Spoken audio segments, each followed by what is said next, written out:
Телефондо кеш тую деген тиркеме бар. Ал аркылуу магазиндерден кийим жана буюмдарды 3 айга рассрочкага алса болот. Акчасын белгиленген күндөрү пайызсыз төгөт экен. Бирок бир күн өтүп кетсе 1% пения кошулат. Бунун өкүмү кандай? Светтикинде эле да. Светтики барып төлөйсүңбү же төлөбөйсүңбү? Пениясын. Суунун пениясын убагында ошончо төлө. Бул мамлекеттин тарабынан коюп салган сага. Убагында төлөсөң эчтеке болбойт. Сен өзүң накажт этип атасың да.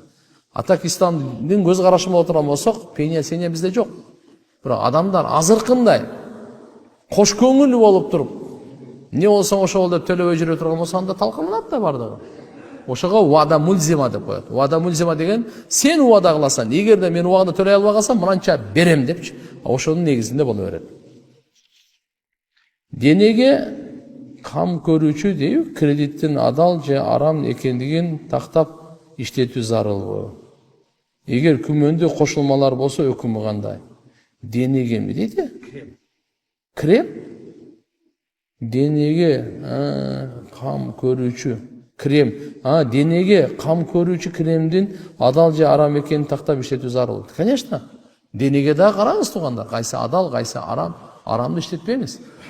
Денеге сүйкөгөнгө арамды иштетсе болот. Мисалы, мына неменин аюну майы, да эмне деп коет эле баягы? Каш кулактардын майлары, ушундайлар болот го, аларды ичсе жесе болбойт. Бирок ошо ооруп аткан жерлерге шыбанса болот. Кийин жууп коесуң. Бул крем эмес да, бирокчу бул. Крем өзүнө жасанганга болот го. Бул однозначно, эгерде арамдан боло турган болсо, бул болбойт. Хорошо? Айнда зарура, зарылчылыктын учурунда ал бөлөк нерсе болот. Субханакаллахумма ва бихамдик.